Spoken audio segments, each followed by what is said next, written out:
Good morning everyone. Abhipriya current affairs में आप सभी लोगों का स्वागत है। मैं आज आपको पढ़ाऊंगा आज के करंट अफेयर्स यानी 1 अक्टूबर के करंट अफेयर्स।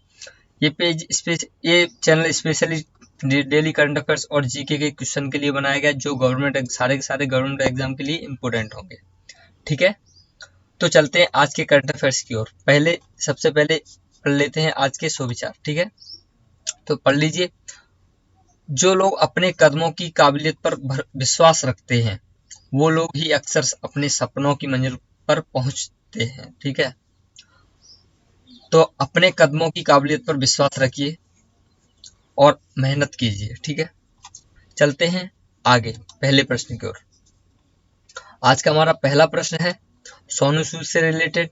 हाल ही में किसे यूएन का एसडीजी स्पेशल ह्यूमैनिटेरियन अवार्ड किसे दिया गया है?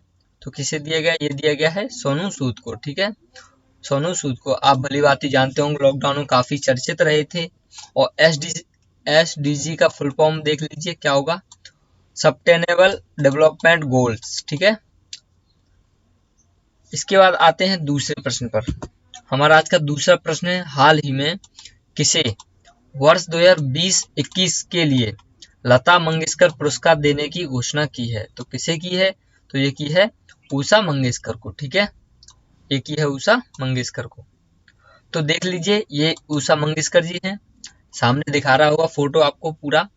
ये उषा मंगेशकर जी हैं और इनका जन्म हुआ था 15 दिसंबर 1935 में। एज है इनकी 84। मध्य प्रदेश में इनका जन्म हुआ था। ठीक है, आते अगले प्रश्न की यानी तीसरे प्रश्न की ओर। ठीक है, तीसरा प्रश्न हमारा हाल ही में भारत के किस शहर ने यूनेस्को पुरस्कार जीता है? तो यूनेस्को का फुल फॉर्म देख लीजिए, the United Nations educational specific and cultural organisations. ठीक है, एक बार फिर से पढ़ देता हूँ, the United Nations educational scientific and cultural organisation. ठीक है, तो ये पुरस्कार किसने जीता है? ये जीता है सूरत ने। अब सूरत कहाँ है? सूरत तो आपको पता ही होगा, अच्छे से सुना ही होगा शायद आपने।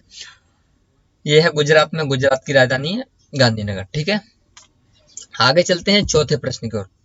चौथे प्रश्न को स्टार्ट करने से पहले बता दूं आपको इसकी पूरी पीडीएफ, पूरे 18 प्रश्न की पीडीएफ मिल जाएगी डिस्क्रिप्शन में, लिंक वहां से डाउनलोड कर लीजिए। वहां पे वेबसाइट की लिंक होगी, वहां पे जाइए और 18 प्रश्न की लिंक डाउनलोड कर लीजिए। ठीक है, इसके बाद चलते हैं चौथे प्रश्न पढ़ लेते हैं। चौथा प्रश्न हमारा हाल ही में किस बैंक ने warehouse commodity finance app launch किया है? तो किसने किया है? ये किया है एचडीएफसी बैंक ने। ठीक है, एचडीएफसी बैंक ने। तो इसके सीईओ हैं आदित्य पुरी जी और इसका हेडक्वार्टर है मुंबई में। ठीक है, आते हैं सीधा पांचवें प्रश्न की ओर। हमारा आज का पांचवा प्रश्न है हाल ही में माली देश चुनाव अपने हाल ही में माली के नए पीएम को नियुक्त किया गया है, तो उनका नाम क्या है? तो उनका नाम है मोस्टर ओयने। ठीक है, मोस्टर ओयने को देख लेते हैं। मस्त पिक है, देख लीजिए, बड़ा ही सुंदर दिख रहा है। इसके बाद आते हैं छठे प्रश्न की ओर। आज का हमारा छठा प्रश्न है हाल ही में किस भारतीय प्रौद्योगिकी संस्थान ने एक शोध में पाया है कि टेकोप्लानिन कोविड-19 के उपचार में ज्यादा कारगर है? तो कौन सा प्रौद्योगिकी संस्थान है? तो ये है भारतीय प्रौद्योगिकी संस्थान दिल्ली का। ठीक है, दिल्ली का। इसके बाद आते हैं सातवें प्रश्न की ओर। हमारा आज का सातवां प्रश्न है हाल ही में डिफेंस इंडिया स्टार्टअप चैलेंज 4 किसने लॉन्च किया है? तो किसने लॉन्च किया है? ये किया है राजनाथ सिंह ने। ठीक है, राजनाथ सिंह ने ये किया है, राजनाथ सिंह ने। आते हैं सीधा आठवें प्रश्न की ओर। हमारा आज का आठवां प्रश्न है हाल ही में किस आईआईटी के शोधकर्ताओं ने स्वदेशी micro processor mosaic MOUSHI mosaic विकसित किया है? तो किसने किया है? तो ये किया है आईआईटी मद्रास ने। ठीक है, आईआईटी मद्रास ने। अब आते हैं नौवें प्रश्न की ओर। नौवां प्रश्न आता है हमारा अब नौवां प्रश्न स्टार्ट करने से पहले प्लीज वीडियो को लाइक, शेयर और नए हैं चैनल पर तो सब्सक्राइब भी कर दीजिए जल्दी से। और नवा प्रश्न स्टार्ट करते हैं। आप नवा प्रश्न स्टार्ट करते हैं। हाल ही में किस देश ने मनोनीत प्रधानमंत्री मुस्तफा आबिद ने अपने पद से इस्तीफा दिया है? तो किसने दिया है? तो किस देश के हैं ये हैं लेबनान। ठीक है, हाल ही में आपने सुना होगा लेबनान के बेरूत में ब्लास्ट हुआ था, तब वहां के प्रधानमंत्री ने इस्तीफा दिया था और उनका कार्यभार संभाला था इन्होंने, मुस्तफा आबिद ने। ठीक है, और इस बार फिर से 10वां प्रश्न है हमारा। हाल ही में मंत्रा की ब्यूटी ब्रांड एम्बेसडर कौन बनी है? तो कौन बनी है? ये बनी है दिशा पटानी। आपने नाम सुना होगा, बॉलीवुड स्टार हैं। ठीक है, हाल ही में आपने सुना होगा कि मंत्रा की ब्रांड एम्बेसडर कौन बनी है? तो वो बनी है कियारा आडवाणी। ठीक है, कियारा आडवाणी बनी है और ये है beauty ambassador, beauty brand ambassador. तो ये है दिशा पटानी जी। ठीक है, आगे आते हैं 11वें प्रश्न पर। हमारा 11वां प्रश्न क्रिकेट से जुड़ा है। बीसीसीआई, हाल ही में बीसीसीआई की महिला चयन समिति की नई अध्यक्ष कौन बनी है?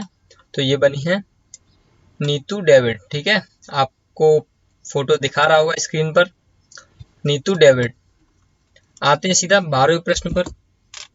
हमारा आज का 12वां प्रश्न है, हाल ही में नीति आयोग द्वारा जारी किए गए एक्सपोर्ट रेडीनेस इंडेक्स में कौन सा राज्य टॉप पर रहा है? तो एक्सपोर्ट रेडीनेस इंडेक्स मतलब होता है जो एक्सपोर्ट करने के, विदेशों में एक्सपोर्ट करने के लिए तैयार हो जिनका माल। तो ये टॉप पर कौन है? तो ये है गुजरात टॉप पर है। ठीक है, गुजरात टॉप पर इसमें। आते हैं सीधा 13वें प्रश्न की ओर। हमारा आज का 13वां प्रश्न है, हाल ही में अंतर्राष्ट्रीय अनुवाद दिवस कब मनाया गया है? तो कब मनाया गया है? ये मनाया गया है 30 सितंबर को। ठीक है, 30 सितंबर को मनाया गया है।